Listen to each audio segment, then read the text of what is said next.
अस्सलाम वालेकुम मेरे समझदार पाकिस्तानियों। मेरा नाम रेहान तारिक है और आप मेरा यूट्यूब चैनल और फेसबुक पेज देख रहे हैं। करोड़ हा दरूद आका दो जहां नबी मेहरबा मोहम्मद मुस्तफ़ा सल्लल्लाहु अलैहि वसल्लम पर। इस दुआ और इस उम्मीद के साथ इस व्लॉग का आगाज करते हैं कि अल्लाह रब्बुल इज़्ज़त इस मुल्क के फैसला साजों के दिलों में समझदार पाकिस्तानियों के लिए नरमी पैदा कर दे। पाकिस्तान में बड़े बड़े फैसले बंद कमरों और ऊंची दीवारों के पीछे होते हैं। पाकिस्तान में बड़े बड़े फैसले बड़ी बड़ी शख्सियात लेती हैं। कुछ ऐसी शख्सियात भी हैं जिनके पास ये इख्तियार मौजूद होता है कि वो फैसलों को तब्दील कर सकें। ये शख्सियत फी जमाना तब्दील होती है। ये फी जमाना मुख्तलिफ पावर सर्कल्स के अंदर बैठे हुए बड़े लोग होते हैं कि अल्टीमेटली जिनकी से बड़े लोगों तक होती है और उनसे फैसले तब्दील करा भी लेते हैं। आज जब मैं ये कहता हूं कि पाकिस्तानी सियासत के फैसले बिलावल हाउस या जाती उमरा में नहीं हो रहे बल्कि अडियाला जेल में हो रहे हैं, तो इसकी एक वजह है। अडियाला जेल में इमरान खान साहब को कॉर्डन ऑफ करके सिक्योरिटी लॉ एंड ऑर्डर की सिचुएशन पैदा करके कुछ खास फैसले लेना मकसूद है और इमरान खान से कुछ खास फैसले चंद खास लोग करवा रहे हैं। इमरान खान किसको नॉमिनेट करेगा, इमरान खान का नुमाइंदा कौन होगा, इमरान खान जो फैसला लेगा अल्टीमेटली उसके इंप्लीकेशंस मुल्क की सियासत पे कैसे दिखाई देंगे और इमरान खान से क्या कराना है, ये सब कुछ एक बड़ी शख्सियत के हाथ में है। एक बड़ी शख्सियत की अडियाला जेल में इमरान खान साहब से हाल ही में मुलाकात हुई है और इस मुलाकात के अंदर जो पिच रिपोर्ट है इमरान खान को पेश की गई और उसके मुताबिक फैसले क्या लेने हैं ये इमरान खान को बताया गया और अल्टीमेटली जो लिस्ट इमरान खान को एक नामों भरी दी गई, जो कोर कमेटी के अंदर तो कुछ और थी, लेकिन अडियाला जेल में जो लिस्ट प्रेजेंट हुई वो ऑल टुगेदर डिफरेंट थी। उसमें कुछ लोगों के नाम शामिल कराए गए और फिर इमरान खान से अप्रूवल लिया गया। यानी इमरान खान को मोहलत नहीं दी गई बल्कि इमरान खान साहब से अप्रूवल लिया गया और अल्टीमेटली वो फैसले उन पर अमल दरामद होता हुआ आपको मुस्तकबिल करीब में दिखाई भी देगा।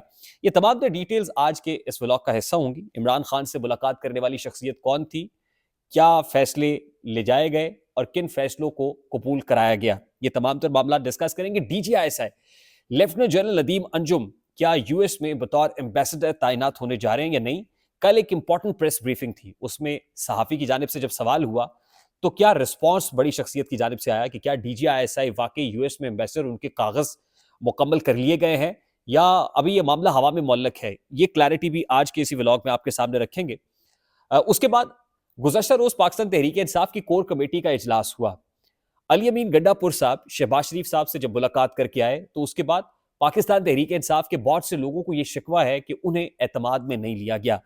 कल की कोर कमेटी में क्या मंजरनामा दिखाई दिया और अल्टीमेटली इस इजलास को अधूरा क्यों छोड़ना पड़ा, यानी ये इजलास मुकम्मल क्यों नहीं हो सका, ये मामला भी आज के इस व्लॉग का हिस्सा होगा। लेकिन उससे पहले मैं इंतहाई अदब से आपसे रिक्वेस्ट करता हूं कि अगर आपने हमारा चैनल सब्सक्राइब नहीं किया तो चैनल को सब्सक्राइब कर ले। अगर वीडियो पसंद आए तो लाइक और शेयर करना इसलिए मत भूलिएगा कि इससे हमारा मैसेज तक पहुंचता है और अगर बेल आइकन प्रेस करेंगे तो ऐसी बहुत सारी वीडियोस बर वक्त और तवातुर से आपकी निगाह से गुजरती रहेंगी। आज अर्लियर व्लॉग में मैंने आपको बताया था कि जिस वक्त जेल में जज साहब ने यह कहा था कि इमरान खान से मुलाकात के लिए एक मैकेनिज्म तय करें और आधे घंटे का वक्त दिया गया था जिसमें सुपरिटेंडेंट अडियाला जेल बैठे थे और पाकिस्तान तहरीक इंसाफ के कुछ लोग बैठे थे और उस आधे घंटे के अंदर एक नामों की फहरिस्त आई थी जिसमें अपनी मर्जी के कुछ नाम, जाहिर है मर्जी के नाम वो डाल सकता है जिसको मर्जी करने का इख्तियार होता है या जो अपनी चाहत के मुताबिक फैसला ले लेता है। तो फिर आप अंदाजा कर लीजिए कि जो लिस्ट बनी होगी असद वड़ाइच और पाकिस्तान तहरीक इंसाफ के उन लोगों की कंसल्टेशन से वो कहीं और से आई होगी, उसमें अपनी मर्जी के नाम शामिल कर लिए गए। यानी अब उन लोगों को सिर्फ एक्सेस होगी कि वो इमरान खान से अडियाला जेल में मुलाकात कर सकते हैं और अगर उनके इमा पर मुलाकात हो रही है तो फिर फैसले भी उनके प्रिवेल करेंगे।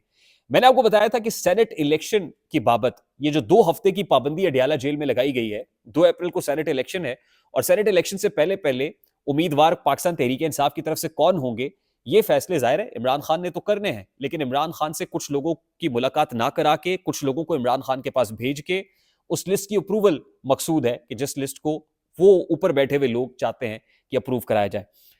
अब शेर अफजल मरवत इस सारे मामले के अंदर बड़े करता धरता है।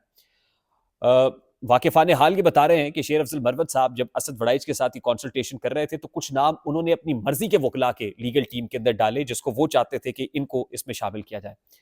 उसके बाद शेर अफजल मरवत की इमरान खान से जेल में मुलाकात हुई और इस मुलाकात का 1 पॉइंट एजेंडा ये था कि सेनेट में पाकिस्तान तहरीक इंसाफ के उम्मीदवार कौन होंगे इसको फाइनल किया जाए। इमरान खान से मुलाकात से पहले एक लिस्ट कोर कमेटी में फाइनलाइज की गई थी कि ये लोग सेनेट में पाकिस्तान तहरीक इंसाफ की तरफ से कंटेस्ट करेंगे, उम्मीदवार होंगे। अब उस लिस्ट में 3 ऐसे नाम जो ऐड किए गए, यानी कोर कमेटी की तरफ से इंडोर्स नहीं थे, बाद में शामिल हुए, इमरान खान को दिखाए गए और उनसे अप्रूवल भी ले ली गई।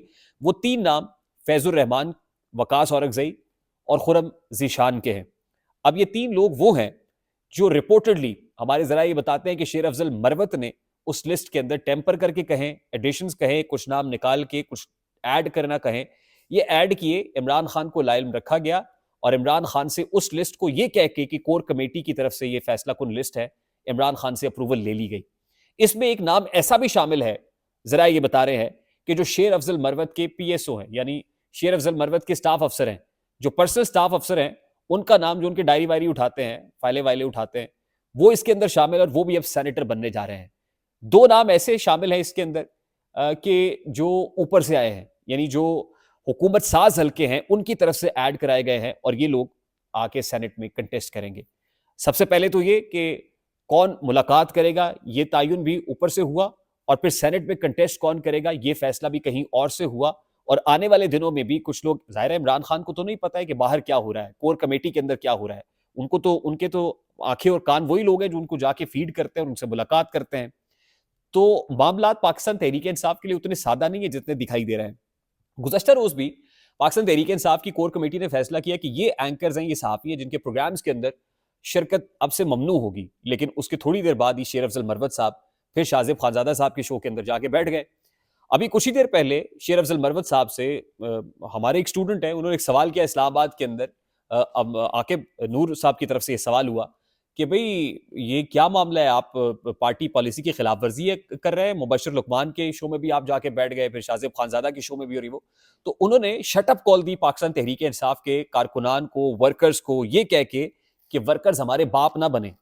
यानी ये करारा जवाब उनकी तरफ से आया कि वर्कर्स हमारे बाप ना बने।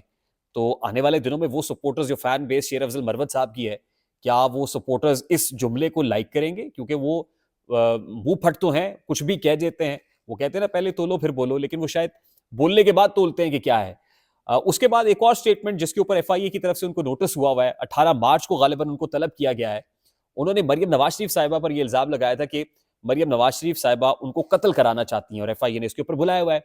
और उसमें भी उन्होंने एक स्टेटमेंट ये दिया कि मुझे उमर अयूब साहब ने वो तमाम तर एविडेंसेस दिखाए थे, वो सबूत मेरे पास एविडेंसेस मौजूद हैं। अब बशीर अफजल मरवत साहब खुद तो फंसेंगे, वो कहते हैं ना, हम तो डूबे हैं सनम, तुमको भी ले डूबेंगे, तो उमर अयूब साहब की बलि भी चढ़ जाएगी।